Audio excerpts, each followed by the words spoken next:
15টি এবং নোক্তা ছাড়া হচ্ছে 14টি। নোক্তা কাকে বলে এটা আগে আমাদের জানা জরুরি, যারা গত ক্লাসগুলোতে জয়েন করেন নাই। আরবি হরফগুলোর উপরে এবং নিচে কিছু ফোঁটা দেখা যায়, এরকম কিছু ফোঁটা দেখা যায়, এই ফোঁটাগুলোকেই বলা হয় নোক্তা। এরকম কিছু এখানে যে ফোঁটাটা দেখা যাচ্ছে, তারপরে এখানে দুইটা ফোঁটা দেখা যাচ্ছে, এই ফোঁটাগুলোকেই বলা হয় নোক্তা। তো আমরা গত ক্লাসগুলোতে এই নোক্তা এবং আরবি হরফ কিভাবে উচ্চারণ করব, কোথা থেকে উচ্চারণ করব, কতটুকু আওয়াজ হবে, এগুলো আমরা শিখছিলাম আলহামদুলিল্লাহ। এবং আজকের ক্লাসটাতে আমরা এই আরবি হরফটা অর্থাৎ বা, তা, সা এগুলা যদি আসে, এটার আমরা শুরুতে আসলে কিভাবে লিখব, শেষে আসলে কিভাবে লিখব, মধ্যখানে আসলে কিভাবে লিখব, এটা আমরা আজকে শেখার চেষ্টা করব ইনশাআল্লাহ।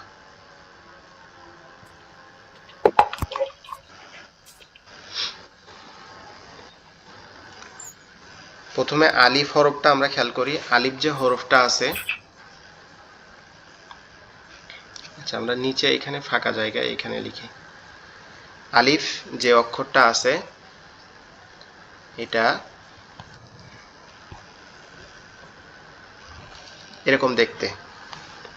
আলিফ আরবি হরফের যে শুরুর অক্ষরটা সেটা এরকম দেখতে অনেকটা। এটা লেখার শুরুতে আসলেও এরকম হয়, যদি লেখার শুরুতে আসে তাহলে এরকম পৃথকভাবে থাকে, এখন যেরকম আছে এরকম পৃথকভাবে থাকে। কিন্তু যদি লেখার শেষে আসে, অর্থাৎ আরবি ধরেন আমরা লিখলাম যে স্ক্রিনটা দেখা যাচ্ছে আবা, না। স্ক্রিন দেখা যাচ্ছে না? জি না। আচ্ছা বাকিরা কি সবাই স্ক্রিন দেখতে পাচ্ছেন? স্ক্রিন তো দেখা যাওয়ার কথা, স্ক্রিন তো শেয়ার করা আছে। দেখা যাচ্ছে। আচ্ছা আমার যার এখানে দেখাচ্ছে না। যার স্ক্রিন দেখা যাবে না সে একটু কষ্ট করে বের হয়ে আবার জয়েন করবেন, ঠিক আছে? তো আলিফ হরফটা হ্যাঁ, লেখার এখন দেখা শুরুতে যাচ্ছে। আসলে এরকম এরকম আসে। ধরেন আমরা লিখলাম যে ইজা, হামজাজের ই, জাল জবর দা, ইজা। তো লেখার শুরুতে আসলে এরকম হামজাটা এরকম পৃথক আসবে, কারোর সাথে লেগে থাকবে না। কিন্তু যদি লেখার মাঝে আসে, মানে ধরেন আমরা লিখলাম যে আবাবিল, আ বা আলিফ জবর বা, আবা, ঠিক আছে? এই বা লামজের, ঠিক আছে? এরকম যদি আমরা লিখি তাহলে এই যে আলিফ যে এখানে যে অক্ষরটা আছে যেটা নিচে কালো দাগ দিলাম, এই আলিফটার পরে অর্থাৎ আলিফের পরে আলিফের বাম সাইডে কোনো অক্ষর আলিফের সাথে লাগবে না কখনোই। আলিফের বাম সাইডে কোনো অক্ষর কখনোই আলিফের সাথে লাগবে না। আলিফের বাম সাইডে যদি কোনো অক্ষর আসে আলিফের পরে, তাহলে সেটা আলিফের থেকে পৃথক হয়ে আসবে। এটা গেল আলিফের, ঠিক আছে?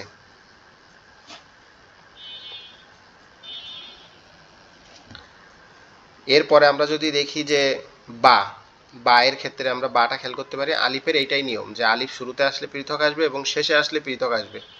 শুধুমাত্র মাঝে আসলে সে শুরুর দিকের ডান দিকের একটা অক্ষরের সাথে লেগে থাকবে বা কয়েকটা অক্ষরের সাথে, কিন্তু বাম দিকের কোনো অক্ষরের সাথে, অর্থাৎ আলিফের বাম সাইডে কোনো অক্ষর আলিফের সাথে লেগে থাকবে না। আর যদি এরকম দেখি আমরা,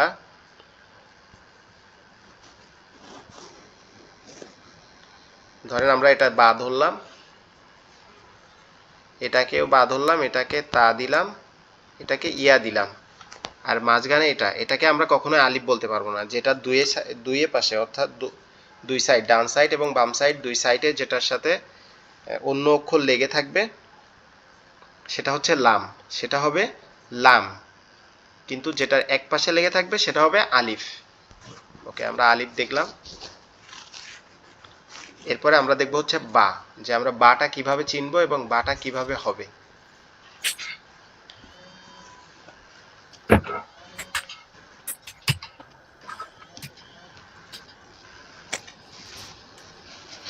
এই বা যে অক্ষরটা আপনারা দেখতে পাচ্ছেন অনেকটা নৌকার মতো দেখতে, অনেকটা নৌকার মতো দেখতে, নদীতে যে নৌকা চলে অনেকটা এই নদী নৌকার মতো দেখতে।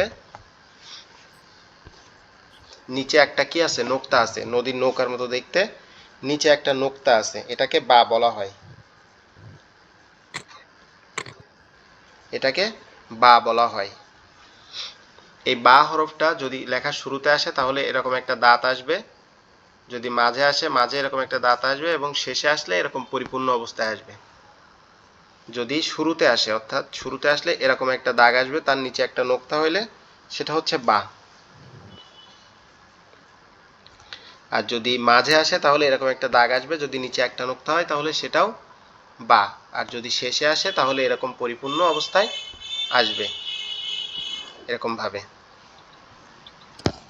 আর বা আমরা কোথা থেকে উচ্চারণ করব? বাটা আমাদের দুই ঠোঁট একত্রে লেগে যাবে, পৃথক হয়ে যাবে, তখন আওয়াজটা বেরোবে বা বা বা, এরকম ভাবে। ঠিক আছে?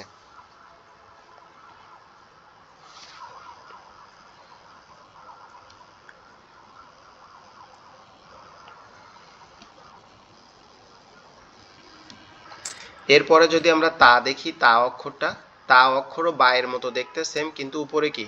উপরে দুইটা নোক্তা এরকম, এটাকে তা বলা হয়। উপরে দুই নোক্তা থাকলে সেটাকে তা বলা হয়। এই তা যদি, তাওটাও নৌকার মতো দেখতে, উপরে কি? দুইটা নোক্তা, নৌকার মতো দেখতে, উপরে দুইটা নোক্তা, নৌকার মতো দেখতে, উপরে কি? দুইটা নোক্তা, এটার নাম হচ্ছে তা। এটা লেখার শুরুতে আসলে তার এরকম একটা দাঁত আসবে, দাঁতের উপরে দুইটা নোক্তা হবে। মাঝে আসলে এরকম একটা দাঁত আসবে, তার উপরে দুইটা নোক্তা থাকবে। আর শেষে আসলে এরকম পরিপূর্ণ আসবে, তার উপরেও দুইটা নোক্তা থাকবে। এটা হচ্ছে তা।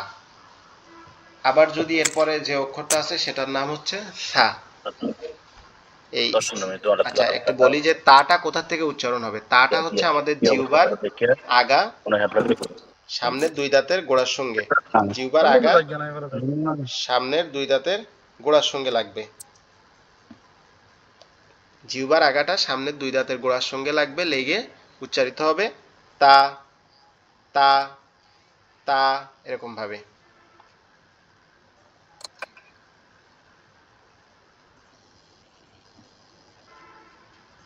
তা এরকম ভাবে উচ্চারণ হবে। ঠিক আছে? এরপরে হচ্ছে সা। সা, সা অক্ষরটার উপরে হচ্ছে এরকম তিনটা নোক্তা, নৌকার মতো দেখা যায়, একই রকম দেখতে। বা তা সা একই রকম স্ট্রাকচার, শুধুমাত্র তাদের কি পরিবর্তন? তাদের শুধুমাত্র নোক্তাগুলো পরিবর্তন। বা তা সা এগুলো আমরা কিভাবে পৃথক করব? আমরা এগুলো নোক্তা দেখে পৃথক করব, যে কোনটা বা, কোনটা তা, কোনটা সা। যদি নৌকার মতো দেখা যায়, নিচে একটা নোক্তা থাকে, নৌকার মতো দেখা যায় যদি নিচে একটা নোক্তা থাকে তাহলে সেটা হবে বা। আবার নৌকার মতো দেখা যায় যদি উপরে দুইটা নোক্তা থাকে তাহলে সেটা হবে তা। আর যদি নৌকার মতো দেখা যায় উপরে তিনটা নোক্তা থাকে তাহলে সেটা হবে সা। যদি সা অক্ষরটা শুরুতে আসে তাহলে এরকম হবে, যদি মাঝে আসে তাহলে তার এরকম হবে, এরকম। আর যদি শেষে আসে তাহলে এরকম হবে।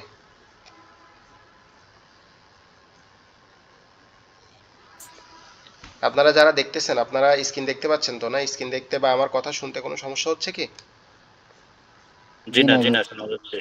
ওকে, মাশাআল্লাহ। তাহলে আমরা শিখলাম আলিফ, বা এবং তা এবং সা কিভাবে হবে। এখন কথা হচ্ছে যে সাটা উচ্চারণ হবে কোথার থেকে? সাটা উচ্চারণ হবে আমাদের জিহ্বার আগা সামনের দুই দাঁতের আগার সঙ্গে লাগবে।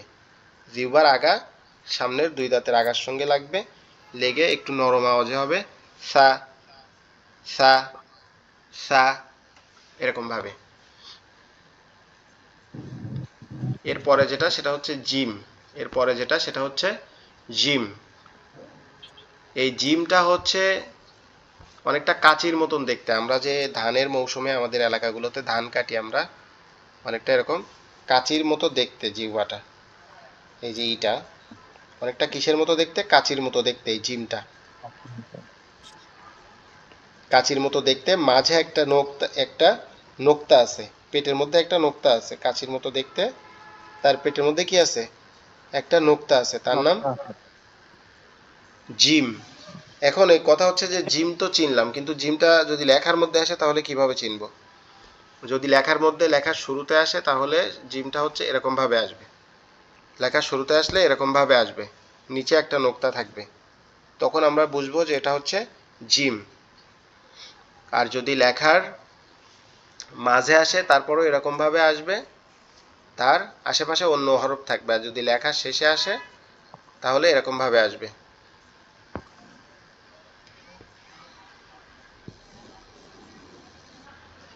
লেখার শেষে আসলে এরকম ভাবে আসবে, ভিতরে একটা নোক্তা থাকবে। আর যদি দেখি আমরা যে অন্য অক্ষরের সাথে আসলে কিভাবে আসবে বা আমরা এটা কিভাবে চিনব, ধরেন অন্য অক্ষরের সাথে যদি আসে, যে আমরা ধরলাম যে বা জিম, বা জিম সা, ঠিক আছে, এটা সা, এটা বা, এটা জিম, যদি বা জিম সা আসে সেটাও এরকম ভাবেই আসবে, এই যে এটার মতো করে, ঠিক আছে। তাহলে প্রতিটা তো নকশা দিয়ে চিনতে হবে, তাই তো? বুঝি না। বুঝি না, কিছু তার বলতে। তিনটা নকশা, জিমের নিচে একটা থাকে। সা হচ্ছে তিনটা নোক্তা এবং জিমের হচ্ছে একটা নোক্তা, ঠিক আছে। জি। ওকে, এবার আমরা বলি যে জিমটা কোথা থেকে উচ্চারণ হবে। জিম তো চিনলাম, কিন্তু উচ্চারণ করব কিভাবে। জিমটা হচ্ছে আমাদের জিহ্বার মধ্যকান উপরের তালুর সঙ্গে লাগায়া, জিহ্বার মধ্যকান উপরের তালুর সঙ্গে লাগায়া। এখন জিভের মধ্যকান আমরা কিভাবে উপরের তালুর সঙ্গে লাগাবো, এটার একটা কৌশল আছে। সেটা হচ্ছে আমাদের দুইটা যে দাঁতের পাটি আছে, একটা হচ্ছে নিচের দাঁতের অংশ, একটা হচ্ছে উপরের দাঁতের অংশ।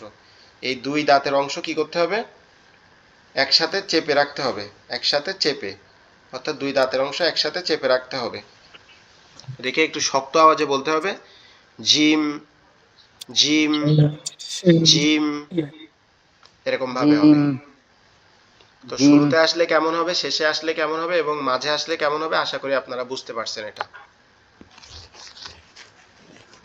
এরপরে যেটা, সেটা হচ্ছে হা। হাটাও অনেকটা জিমের মতোই দেখতে, হাটাও অনেকটা জিমের মতো দেখতে, কিন্তু কি নাই, নোক্তা নাই কোনো। নকশা নোক্তা নাই। যদি পেটের মধ্যে একটা থাকে তাহলে সেটা জিম, আর যদি কাচির মতো দেখতে কোনো নোক্তা না থাকে তাহলে সেটা হচ্ছে হ্যাঁ। হা, সেটা হচ্ছে হা। হ্যাঁ।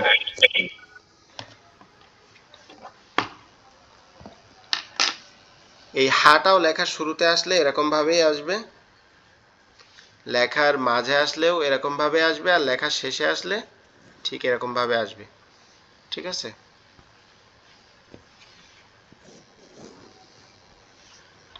তো এটার উপরে কোনো নোক্তা থাকবে না, এটা কোনো নোক্তা ছাড়াই হবে, অর্থাৎ এর কোনো নোক্তা নাই, এই হরফটার কোনো নোক্তা নাই, সম্পূর্ণ নকশা নোক্তা নাই। ছাড়া।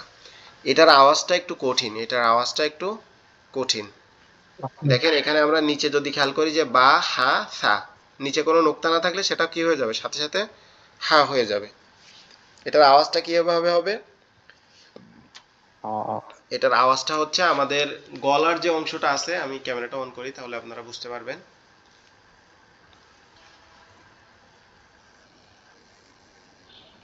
আমাদের এই যে গলার যে অংশটা, অর্থাৎ এই যে বডির সাথে মাথার যে কানেকশন, যে এই যে অংশটা, এটাকে পুরাটাকে বলা হয় কণ্ঠনালী।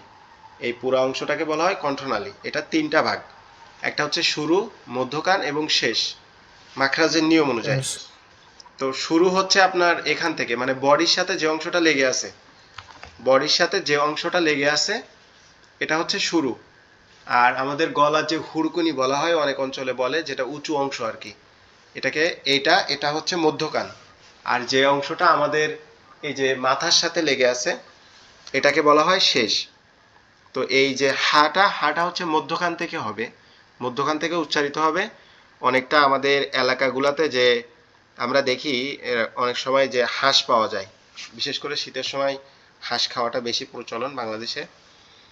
এই হাঁস অনেকটা, পুরুষ হাঁস যেগুলা থাকে এগুলা একটু ফ্যাস ফ্যাস আওয়াজে ডাকে, দেখবেন বাসায় থাকলে ওইরকম এই আওয়াজটা অনেকটা ওরকম ফ্যাস ফ্যাসানি আওয়াজ হবে, হা হা হা হা, এটা গলা চেপে হবে। আর এই হাটা খুবই গুরুত্বপূর্ণ আপনার কোরআন তেলাওয়াতের ক্ষেত্রে। আরবি হরফে দুইটা অক্ষর আছে, একটা হচ্ছে আপনার এটা বড় হা বলা হয়, একটা হচ্ছে ছোট হা। যেটা বড় হা, এটা যদি আপনি ভুল করে ছোট হার মতো আওয়াজ করেন তাহলে অর্থ পুরো চেঞ্জ হয়ে যায়, ঠিক আছে। যেমন আমরা প্রতি নামাজে পড়ি আলহামদুলিল্লাহি রাব্বিল আলামিন, এখানে যে আলহামদু মানে সমস্ত প্রশংসা, ঠিক আছে, প্রশংসা। কিন্তু এখানে যদি আপনি আওয়াজ করে বলেন আলহামদু, অর্থাৎ এই হাটাকে চেঞ্জ করে যদি আপনি ওই হাটাকে বলেন, ছোট হাটাকে গলা না চেপে যদি আওয়াজ করে বলেন, সেখানে আল্লাহর প্রশংসার পরিবর্তে হয়ে যায় যে সমস্ত ময়লা আবর্জনা আল্লাহ তাআলার জন্য। শুধুমাত্র একটা অক্ষরের আওয়াজের চেঞ্জের কারণে অর্থটা চেঞ্জ হয়ে কোথায় যাচ্ছে। এজন্য কোরআন তেলাওয়াতের ক্ষেত্রে আমাদেরকে সতর্ক হওয়া দরকার, আর সতর্ক হওয়ার জন্য সবথেকে গুরুত্বপূর্ণ হচ্ছে তাজবিদ এবং তেলাওয়াতটা সহি করার জন্য যে পদক্ষেপ নেওয়া যায়। আপনারা যেখান থেকেই শিখেন, অনলাইনে শিখেন, অফলাইনে শিখেন, বা কোনো ওস্তাদের কাছ থেকে শিখেন, যেখান থেকেই শিখেন, প্রতিটা অ্যাজ এ মুসলিম হিসেবে প্রতিটা মুসলমানের উচিত পবিত্র কোরআনটা অন্তত তার নামাজের জন্য যতটুকু প্রয়োজন, তার সার্বিক জীবনে যে নামাজ কালাম বা এইগুলার জন্য যতটুকু প্রয়োজন ততটুকু তার অবশ্যই অবশ্যই শেখা। কারণ আল্লাহ যে বিধান আপনার উপরে ফরজ করছে, যখন নামাজ আপনার উপরে ফরজ হয়েছে, সাথে সাথে নামাজ কেন্দ্রিক অর্থাৎ নামাজের রোকন হুকুম আহকাম তেলাওয়াত, নামাজের সত্যই হচ্ছে যে সহি তেলাওয়াত, আপনাকে সহি তেলাওয়াত করা লাগবে নামাজের জন্য, নামাজ কবুলের জন্য। তো এই যে নামাজ কেন্দ্রিক যতগুলা ফরজ আছে, এগুলাও নামাজ ফরজ হওয়ার সাথে সাথে এগুলাও আপনার উপরে ফরজ। এখন আমরা হয়তোবা জীবনে বিভিন্ন কারণে শিখতে পারি নাই, তো এখন আমরা শেখার সুযোগ আছে, আপনি অনলাইনে শিখতে পারেন, অফলাইনে শিখতে পারেন, যদি কাজও করেন তারপরেও আপনি আপনার সহপাঠী যারা পড়তে পারে তাদের থেকেও শিখে নিতে পারেন যে ভাই তুমি তো পারো, আমাকে একটু অল্প অল্প করে শিখাই দাও। যদি তাও সুযোগ না থাকে আপনি অনলাইনে শিখতে পারেন, অনলাইনে সুযোগ না থাকলে অফলাইনে শিখতে পারেন, কিন্তু কোনো না কোনো একটা ভাবে আপনাকে শিখতেই হবে। না হলে আপনি আল্লাহর কাছে কালকে কিয়ামতের দিন বা কবরে যাওয়ার পরে আপনি ধরা খেয়ে যাবেন যে নামাজ যা পড়ছি ভুল তেলাওয়াত করছি। তখন কি বলবেন যে আমি সময় পাই নাই, বা আমি এই কাজে ব্যস্ত ছিলাম, আমার এই সমস্যা ছিল, ওই সমস্যা ছিল। আমি তো প্রতিটা ব্যাচের শুরুতে বলি যে যদি কারো টাকা পয়সার সমস্যা থাকে, বাইরে থাকলেও অনেকে টাকা পয়সার সমস্যা থাকতেই পারে। কারণ এমন আমি আমার অনেক পরিচিত মানুষও দেখছি যারা বাইরে থাকে, বাইরের কান্ট্রিতে কাজ করার জন্য যায়, দেশের টাকা পয়সা জমি জায়গা বিক্রি করে দিয়ে যায়, কিন্তু পরবর্তীতে দালাল বা বিভিন্ন ফ্রড চক্করের হাতে পড়ে সে ওইখানে নিঃস্ব অবস্থায় থাকা লাগে। তো এমন অনেকে আছেন যে এখন যারা বাইরে থাকে এমন কোনো মানুষ নাই আশা করি যার ফোনে ইন্টারনেট থাকে না। যদি এমন কেউ থাকে যে যার টাকার সমস্যা আছে, সে আমাকে জানাবেন মেসেজ দিয়ে, তার জন্য ফ্রি সম্পূর্ণ। ঠিক আছে, তারপরও শিখবেন, অবশ্যই অবশ্যই শিখবেন ইনশাআল্লাহ। তারপরও। ওকে, আচ্ছা তারপরে আমরা শুরু করি। তাহলে হাটা হচ্ছে আমাদের এই কণ্ঠনালীর মধ্যখান থেকে হবে, ঠিক আছে, একটু ফ্যাস ফ্যাসানি আওয়াজ দিয়ে, হা হা হ্যাঁ হা, হা এরকম ভাবে। এরপরে হা হচ্ছে খ, যদি এই হা এর উপরে আমরা একটা নোক্তা দিয়ে দেই তাহলে এটা হয়ে যাবে খ। হা হা এর উপরে যদি আমরা একটা নোক্তা দিয়ে দেই তাহলে এটা হয়ে যাবে হা খ। এই খটা কোথা থেকে উচ্চারণ হবে? এই খটা হচ্ছে আমাদের কণ্ঠনালীর শেষ ভাগ, মানে আমাদের গলার সাথে আমাদের এই যে দাড়ির সাথে আমাদের এই যে গলার যে অংশটা লেগে আছে, এটাকে বলা হয় কণ্ঠনালীর শেষ ভাগ। এখান থেকে উচ্চারণ হবে, মনে হবে আওয়াজটা আমার গালের মধ্যে থেকে আসতেছে, খ খ খ খ। ঠিক আছে, আওয়াজটা মনে আপনি হবে কি আমার গালের ভিতর আপ- থেকে আসতেছে। আপনি ভিডিওতে আসেন, আমরা দেখে আরো অনেক কনফার্ম হতে পারবো। বুঝি নাই। আপনি সামনে স্ক্রিনে আসেন, দেখলে আরো কনফার্ম হতে পারবো, মানে কিভাবে আপনি বলতেছেন। ও আচ্ছা আচ্ছা, ঠিক জি আছে। জি, সামনে আসলে সবাই দেখতে পারবে আপনাকে। যে ওকে না দেখতে পারবে মানে আপনি কিভাবে বলতেছেন আমরা এটা অনুভব করতে পারবো। জি, এইটাই মানে ওকে আপনি ওকে কোন সিস্টেমে বলতেছেন ওই যে এটা সবাই দেখবে আর কি। আচ্ছা, সবাই এরকম এই যে বলার চেষ্টা করবে এটা ইনশাআল্লাহ। এটা হচ্ছে আমাদের এইখান থেকে, মানে সর্বশেষ যে অংশটা মাথার সাথে লেগে আছে এইখান থেকে উচ্চারণ হবে খ জি। খ হ খ। খ ঠিক আছে, আওয়াজটা খ গালের ভিতর থেকে আসবে। তো জি এই এই অক্ষরটা কিছুটা জিনিস আমাদের মনে রাখতে হয়, যেমন এটা যখন আমরা 100 বার 200 বার 300 বার যখন বারবার মুখের ভিতরে আওড়াইতে থাকবো বা বলতে থাকবো, তখন অটোমেটিক্যালি এটা আমাদের ব্রেন সেভ করে নিবে। ঠিক আছে, আর আমরা ইয়েস প্রতিটা মুসলমান, যে মুসলমান হিসেবে যারা নামাজ পড়ে, অন্তত কোরআন না পড়তে পারলেও অন্তত আরবি হরফগুলা তারা দেখলে বুঝতে পারে যে এটা এইটা, কিন্তু হয়তো বলতে পারে না কারণ কখনো শিখে জি নাই, কোনো কারণে হয়তো পড়তে পারে না, শিখতে পারে না, কিন্তু দেখলে বুঝতে পারে যে এটা আরবি হরফ। তো জি দেখলে বুঝতে পারার পরে যখন আপনি এটার নামটা বারবার শুনবেন তখন কিন্তু আপনি অটোমেটিক্যালি এটা পড়তে পারবেন। এই যে অক্ষরটা এটা হচ্ছে খ, এটা শুরুতে আসলে এরকম হবে, শেষে আসলে মাঝে আসলে এরকম হবে যেটা দেখতে পাচ্ছেন আপনারা, এবং শেষে আসলেও এরকম হবে। ঠিক আছে, জি এই যে কালো দাগ যেটা মাঝে দেওয়া দুইটা আছে সিন এটা শুনবেন। হচ্ছে শুরুতে আসলে হবে, নীল দাগটা হচ্ছে মাঝে, আর জি সর্বশেষ যেটা আছে পরিপূর্ণ হরফের মতো, এটা হচ্ছে শেষে আসলে এরকম হবে। আপনারা যারা ক্লাসটাতে জয়েন করছেন, আপনাদের কাছে আমার অনুরোধ থাকবে যে আপনারা যদি কোনো ব্যস্ততা না থাকে ক্লাসটা শেষ পর্যন্ত করবেন, এবং আগামীকালকেও একটা ফ্রি ইনশাআল্লাহ। ক্লাস হবে আমাদের, সেটাতেও আশা করি আপনারা জয়েন করবেন ইনশাআল্লাহ। ইনশাআল্লাহ। এবার যদি আমরা নিচে খেয়াল করি, তাহলে এখানে হচ্ছে প্রথম যেটা আছে এটা হচ্ছে বা, তার মাঝে যেটা আছে অর্থাৎ হলুদ দাগ যেটা দেওয়া আছে এটা হচ্ছে বা, যেটা বা এই যে লাল দাগ এখানে নীল দাগ দেওয়া আছে যেটা, এটা হচ্ছে খ, আর যেটা কালো দাগ দেওয়া আছে এটা হচ্ছে সা। তা এখন এই নিচের তিনটা হরফের আমরা উচ্চারণটা একটু খেয়াল করি। বাটা কোথা থেকে হবে? বাটা আমাদের এই যে ঠোঁটের যে পেট অর্থাৎ ঠোঁটের যে নরম জায়গাটা, উপর এবং নিচের ঠোঁট, এই দুইটা একসাথে লেগে যাবে। বা বা বা। আহ, এরপরে খটা কোথা থেকে হবে? খটা হবে আমাদের এই যে কণ্ঠনালীর শেষ ভাগ অর্থাৎ গলার সাথে এই দাড়ির যে অংশটা লেগে আছে, এই অংশটা থেকে yes, উচ্চারণ হবে খ খ খ খ, এরকম ভাবে।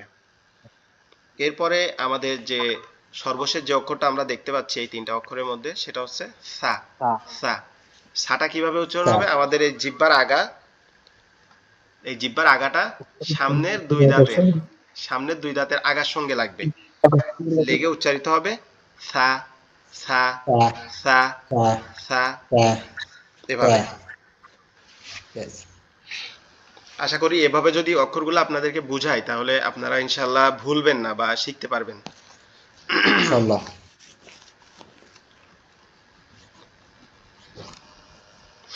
ওকে, এরপরে হচ্ছে যে অক্ষরটা আমরা পড়বো সেটা হচ্ছে দাল।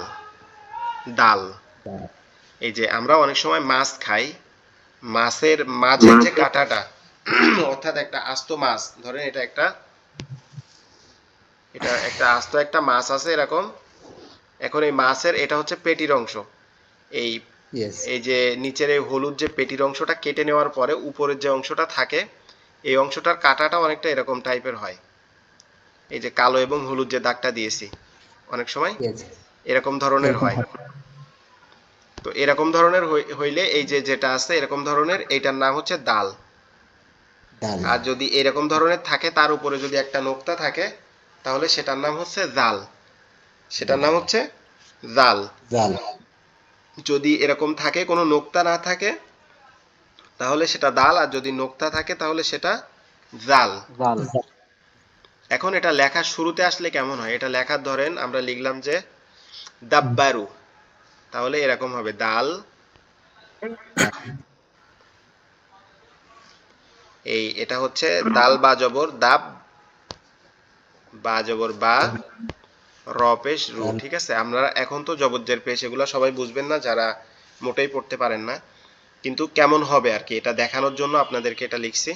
তো শুরুতে আসলে এরকম হবে, এই যে কালো দাগ দেওয়া যেটা, এরকম হবে শুরুতে আসলে, অর্থাৎ দাল শুরুতে অন্য কোনো অক্ষরের সাথে জুড়ে থাকে না, পৃথকভাবে বসে। আবার ডাল যদি মাঝখানে আসে, দু না যদি আমরা লিখি, দু না, না সরি, আমরা যদি লিখি বিদা, লিখি যদি বি দা ই, ঠিক আছে, এটা হচ্ছে ইয়া, এটা হচ্ছে বা, আর এর মাঝখানেরটা হচ্ছে দাল। তাহলে দাল যদি মাঝে আসে অর্থাৎ দালের পরে, দাল কারোর সাথে লেগে থাকে না, দাল বাম দিকে কারোর সাথে লাগে না, যদি কোনো অক্ষরের সাথে লেগে থাকে তাহলে সেটা ডান দিকে, অর্থাৎ ডান দিকের অক্ষরের সাথে দাল লেগে থাকে, কিন্তু দালের সাথে কোনো বাম দিকে কোনো অক্ষর লেগে থাকবে না। ঠিক আছে, আশা করি বুঝতে পারছেন আপনারা। দালটা হচ্ছে কোথা থেকে উচ্চারণ হবে? দালটা হচ্ছে আমাদের জিহ্বার আগা, এই আগা, সামনের, দাঁতের সাথে, সামনের উপরের যে দুইটা দাঁত আছে, সামনের উপরের যে দুইটা দাঁত আছে এই দাঁতের গোড়ার সঙ্গে, অর্থাৎ এই জি, সামনের এই যে দুইটা দাঁত, এই দাঁত জি, দুইটার জি, গোড়ার সাথে লাগবে। দাল জি, দাল দাল, এরকম ভাবে। ঠিক আছে, এরপরে নিচেরটা খেয়াল করেন, নিচেরটা দাব্বারু। হচ্ছে নিচেরটা হচ্ছে জাল। জাল, জাল, এই জালটা যদি আমরা লিখি জালিকা, জা,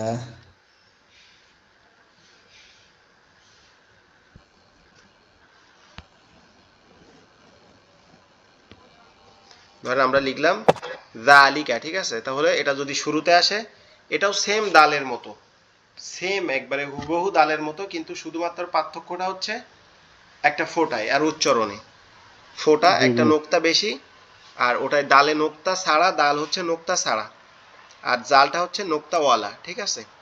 কিন্তু উচ্চারণ আবার পৃথক। উচ্চারণ পৃথক কেমন? জালটা উচ্চারণ হবে আমাদের জিহ্বার আগা, সামনের দুই দাঁতের আগার সঙ্গে লাগবে। জাল, হুম জাল, জাল, দাল এরকম ভাবে, ঠিক দাল আছে? জাল, yes জাল, দাল জাল, দাল দাল ওকে, জাল, জাল, এরকম ভাবে উচ্চারণ হবে। তাহলে আমরা দাল এবং জাল শিখলাম, দাল এবং yes জাল শিখলাম। ঠিক দাব্বারুর পরে যে এটা লেখছেন এটা শুধু বোঝানোর জন্য লেখছেন নাকি? জি জি, এটা বোঝানোর জন্য লিখছি, শুধুমাত্র আপনারা যে যাতে বুঝতে পারেন এজন্য, বুঝতে পারছি হুজুর। লেখাটা বোঝানোর জন্য। এরপরে এই যেটা দেখা যাচ্ছে অনেকটা, আমরা যারা গ্রামে দেখছি নাঙ্গল বা যে পাওয়ার টিলার গুলা চলে, ওইটার ফালার মতো। ফালা বলতে যেটা মাটি আর কি উঠায়, মাটি উঠায়, যে বসা মাটিগুলা জি যেটা জি চাষ করে আর কি, এটা হচ্ছে ওই ফালার মতো দেখতে আর কি। এটা বোঝানোর জন্য বলতেছি, ঠিক আছে? এটা যে আরবি বা কোরআন শরীফে এরকম কোথাও লেখা নেই যে এটা হচ্ছে নাঙ্গলের ফালার মতো, এটা বোঝানোর জন্য, স্মরণ রাখার জন্য আর কি। জি বুঝতে পারছি হুজুর।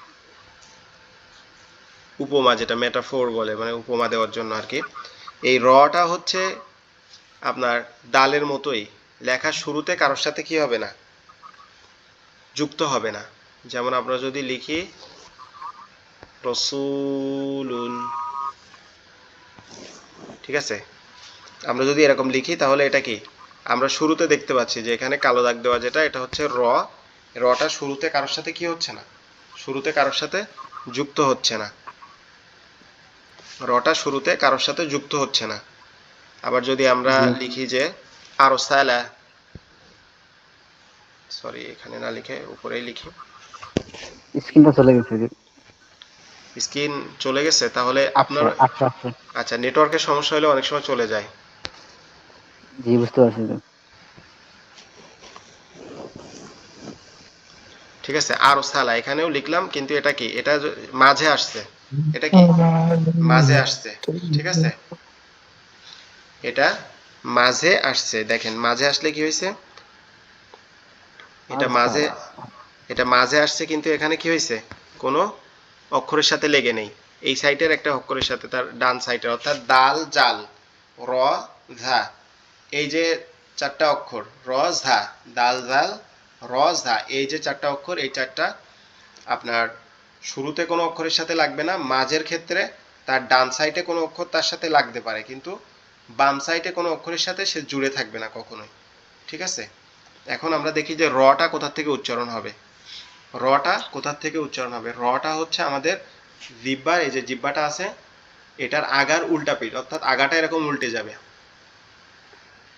এটা উপরের তালুর সঙ্গে লাগবে, আগার উল্টা পিঠটা উপরের তালুর সঙ্গে লাগবে, লেগে একটু কম্পন, মানে একটু ভাইব্রেট মতো হয়ে উচ্চারিত হবে, র, র, র, র, র, এরকম ভাবে, ঠিক আছে? জি জি এরপরে যেটা আছে সেটা হচ্ছে ঝা, ঝা। আমরা এখানে যদি নোক্তা দিয়ে দেই, যে এখানে একটা নোক্তা দিলাম, এখানে যদি নোক্তা দিয়ে দেই, এখানে যদি নোক্তা দিয়ে দেই, তাহলে এটাই ঝা হয়ে যায়, ঠিক আছে? র খালি ঝার উপরে একটা নোক্তা, র খালি ঝার উপরে একটা নোক্তা। এবার এই ঝাটাও এরকম হবে, আপনার লেখার শুরুতে যদি এখানে ধরেন আমরা একটা ঝা লিখলাম, তাহলে এই ঝাটা কি লেখার শুরুতে আসলে কারোর সাথে লেগে থাকবে না, কিন্তু যদি লেখার মাঝে আসে সেক্ষেত্রে তার ডান সাইডে কোনো অক্ষর তার সাথে জুড়ে থাকবে, কিন্তু যদি লেখার তার বাম সাইডে কোনো অক্ষর তার সাথে জুড়ে থাকবে না কখনোই, ঠিক আছে? অর্থাৎ এখান থেকে এরকম ভাবে লাগাই দেওয়া যাবে না এটার সাথে, এটার সাথে যখন তারপরে আবার আমরা কোনো অক্ষর লিখবো তখন সেটাকে তার থেকে পৃথক করে স্পেস দিয়ে লিখতে হবে, ঠিক আছে? এটার উচ্চারণ কিভাবে হবে, আমাদের জিহ্বার আগা, সামনের যে নিচের দুইটা দাঁত, অর্থাৎ এই যে দুইটা দাঁত আছে, এই দুইটা দাঁতের উপরে, দাঁতের সাথে লাগবে, দাঁতের আগা সাথে লাগবে, ঠিক আছে? ঝা, ঝা, ঝা। যা আমরা যা ছোটবেলায় বাচ্চারা কোনো কিছু ফেলে দিলে বলি না যে ঝা পড়ে গেছে, এরকম ভাবে মজা করে বলি না, ঠিক ওই যে ঝাটা বলি ওই রকম, ঝা, ঝা, ঝা, এরকম হবে, ঠিক আছে?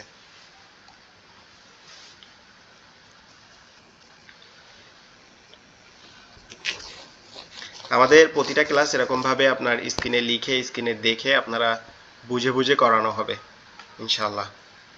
ইনশাআল্লাহ।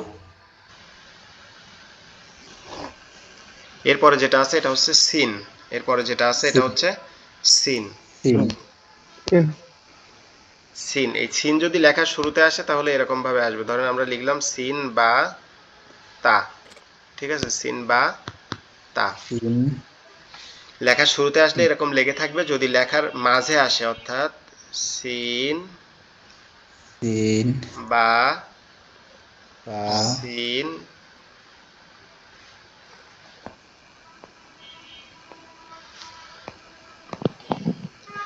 সিন, অর্থাৎ আমরা তিনটা সিন লিখলাম। এখানে লেখার শেষেরটাও দিলাম সিন, এটাও লিখলাম সিন, এটাও লিখলাম সিন, এখানে শুধুমাত্র একটা বা দিলাম, ঠিক আছে? বা ধরেন বা ইয়া দিলাম, দুইটা নোক্তা দিলে ইয়া হয়ে যাবে। তো সিন লেখার শুরুতে আসলেও তিনটা দাঁত আসবে, অর্থাৎ একই সাথে তিনটা দাঁত থাকবে এরকম, বা এরকম একসাথে তিনটা দাঁত থাকবে। এরপরে মাঝে জি আসলেও এরকম একসাথে তিনটা দাঁত থাকবে, শেষে আসলে এরকম পরিপূর্ণ আসবে, ঠিক আছে? ফুল একটা এরকম একটা পুরা সিনের মতো আসবে। এই সিনটা কোথা থেকে উচ্চারণ হবে? সিনটা হচ্ছে আপনার জিহ্বার আগা সামনের দুই দাঁতের গোড়ার সঙ্গে লাগবে, আগার সঙ্গে লাগবে। জিহ্বার আগা সামনের নিচের দুই দাঁতের আগার সঙ্গে লাগবে। সিন সিন সিন সিন সিন সিন। সিন জিহ্বার আগা সামনের নিচের দুই দাঁতের আগার সঙ্গে লাগবে। সিন সিন সিন সিন, এভাবে, ঠিক সিন আছে?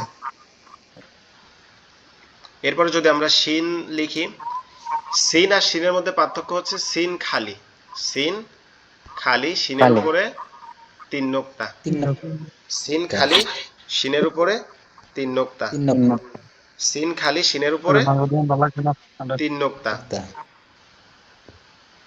সিন সিন দুইটা অক্ষর না জি জি, সিন খালি, শিনের উপরে তিন নোক্তা। শিনটা কোথা থেকে উচ্চারণ হবে? শিনটা হচ্ছে আমাদের জিহ্বার মধ্যকান উপরের তালুর সঙ্গে লাগবে, অর্থাৎ জিভের যে মাঝ অংশটা, জিহ্বার যে মাঝ অংশ, এটা উপরের তালুর সঙ্গে লাগবে, লেগে উচ্চারিত হবে শিন শিন। তো এটা আমরা কিভাবে উচ্চারণ করব? এটাও ঠিক আমরা ওই যে আপনার কেউ যদি কথা বলেন একটু মিউট করে কথা বলবেন আর কি। এই শিনটা আমরা কিভাবে উচ্চারণ করব? শিনটা হচ্ছে আমাদের জিহ্বার মধ্যকান উপরের তালুর সঙ্গে লাগায়। তো এটা লাগাইতে হলে আমাদের দুই দাঁতের পাটি একসাথে লেগে রাখতে হবে চেপে। শিন শিন শিন শিন, ঠিক আছে? তাহলে সিন হবে সিন হচ্ছে জিহ্বার আগা জি সিন সিন দুইটা নিচের, অক্ষর জি জিহ্বার আগা নিচের দুই দাঁতের আগার সঙ্গে লাগবে, লেগে উচ্চারিত হবে সিন সিন সিন। আর শিনটা হচ্ছে একটু শক্ত আওয়াজ হবে, জিহ্বার মধ্যকান উপরের তালুর সঙ্গে লাগবে, শিন শিন, ঠিক আছে? জি জি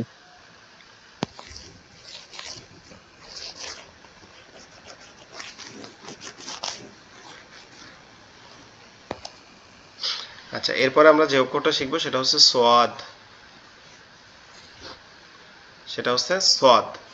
এই যে অক্ষরটা আমরা দেখতে পাচ্ছি এটার নাম হচ্ছে কি? সোয়াদ। ওয়াদ এই সোয়াদ যদি লেখার শুরুতে আসে তাহলে তার এই অংশটা আসবে না, অর্থাৎ শুধুমাত্র এরকম আসবে, ঠিক আছে? শুধুমাত্র এরকম আসবে। সোয়াদ যদি লেখার শুরুতে আসে তাহলে শুধুমাত্র এরকম আসবে, যদি লেখার মাঝে আসে তাও এরকম আসবে, আর যদি লেখার শেষে আসে তাহলে এরকম পরিপূর্ণ আসবে। অর্থাৎ লেখার শুরুতে আসলে এই কালো দাগের মতো আসবে, আর যদি মাঝে আসে এরকম নীল দাগ, আর যদি শেষে আসে তাহলে এরকম পুরোপুরি এরকম অংশের মতো আসবে। এই সোয়াদের উচ্চারণ কোথা থেকে হবে? সোয়াদের উচ্চারণটা হচ্ছে আমাদের জিহ্বার আগা সামনের নিচের দুই দাঁতের আগার সাথে। সোয়াদ, সিন এবং ঝা, এই তিনটা একই জায়গার থেকে। সোয়াদ সদ সদ, এরকম ভাবে হবে, ঠিক আছে? ঠিক আছে আচ্ছা, এরপরে যেটা আছে সেটা হচ্ছে দোয়াদ। এরপরে যেটা আছে সেটা হচ্ছে দোয়াদ। দোয়াদটা কোথা থেকে উচ্চারণ হবে? দোয়াদটা হচ্ছে আমাদের জিহ্বার গোড়া, জিহ্বার যে শেষ অংশ, দোয়াদের হচ্ছে দোয়াদ চেনার উপায় হচ্ছে কি, দোয়াদের উপরে এরকম একটা নোক্তা থাকবে। দোয়াদও সোয়াদের মতো দেখতে, কিন্তু দোয়াদের উপরে কি থাকবে, একটা নোক্তা থাকবে। দোয়াদটাও হুবহু সোয়াদের মতো দেখতে, কিন্তু তার উপরে একটা নোক্তা থাকবে। আর এটা উচ্চারণ হবে কোথা থেকে, এটা উচ্চারণ হবে আমাদের জিহ্বার গোড়া উপরের মাড়ির দাঁতের গোড়ার সঙ্গে লাগায়, ডান পাশের উপরের মাড়ির দাঁতের গোড়ার সঙ্গে লাগায়। দোয়াদ, দোয়াদ, দোয়াদ, দোয়াদ, দোয়াদ, এরকম ভাবে, ঠিক আছে? তাহলে সদ দদ জি জি। গেল। এরপরে হচ্ছে ত এবং জ। ত জ একই রকম দেখতে। ত, আর যদি এরকম লিখি আমরা, লিখে এটার উপরে যদি একটা নোক্তা দেই তাহলে সেটা হচ্ছে কি জ। উপরে যদি একটা নোক্তা দেই তাহলে সেটা হচ্ছে জ, ঠিক আছে? তো সেম সেম, নোক্তার পরিবর্তন।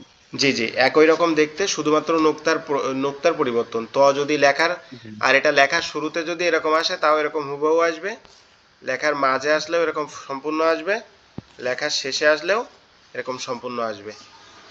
ওইটা নোক্তা দেখে আপনি চিনতে হবে, তাই তো? জি।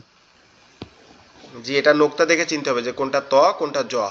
এটা শুধুমাত্র নোক্তা দেখে চিনতে হবে যে যেটার উপরে নোক্তা আছে সেটা হচ্ছে জ, আর যেটার উপরে নোক্তা নাই সেটা হচ্ছে ত। তো এই তো তটা আমরা কোথা থেকে উচ্চারণ করব? তটাও হচ্ছে আমাদের জিহ্বার আগা সামনের উপরের দুই দাঁতের গোড়ার সঙ্গে। ত, এই দুই দাঁতের গোড়ার থেকে তিনটা অক্ষর উচ্চারণ হবে। ত, এই দাল, তো আর এই তা, এই তিনটা অক্ষর হচ্ছে দুই দাঁত, উপরের দুই দাঁতের গোড়ার সাথে উচ্চারণ হবে, ঠিক আছে? ত, দাল, তা, ত, দাল, তা, এই তিনটাই হচ্ছে উপরের দুই দাঁতের গোড়ার সঙ্গে লাগবে, লেগে উচ্চারিত হবে, ঠিক আছে? এরপরে আর এই যে জ, এই জর সাথে কোন তিনটা উচ্চারণ হবে? জর সাথে উচ্চারণ হবে হচ্ছে জ, এই জাল, এই জ জাল এবং এই সা। জ, জাল এবং সা, এই তিনটা হচ্ছে জিহ্বার আগা সামনের দুই দাঁতের আগার সঙ্গে। এই যে নিচের যে কালো তিনটা আছে এই তিনটা হচ্ছে জিহ্বার আগার সাথে, আর এই উপরের যে লাল তিনটা আছে এই তিনটা হচ্ছে জিহ্বার, ওই সরি, নিচের যে তিনটা আছে এই তিনটা হচ্ছে জিহ্বার আগা সামনের দুই দাঁতের আগার সঙ্গে, আগা দুই দাঁতের আগার সঙ্গে, জ জাল সা। আর উপরে যে তিনটা আছে এই তিনটা হচ্ছে সামনের দুই দাঁতের গোড়ার সঙ্গে, ত দাল তা, ঠিক আছে? আশা করি ইনশাল্লাহ যে কয়টা হরফ আজকে বলছি এই কয়টা অবশ্যই বুঝছেন। বাকি যে কয়টা হরফ এই কয়টা আমরা মাঝে আসলে কিভাবে চিনবো, শেষে আসলে কিভাবে চিনবো, এগুলো হচ্ছে আমরা আগামী কালকের ক্লাসে শিখবো ইনশাল্লাহ। আজকে যারা আমাদের ক্লাসে জয়েন করছেন আপনাদেরকে অসংখ্য ধন্যবাদ। আমাদের এটা হচ্ছে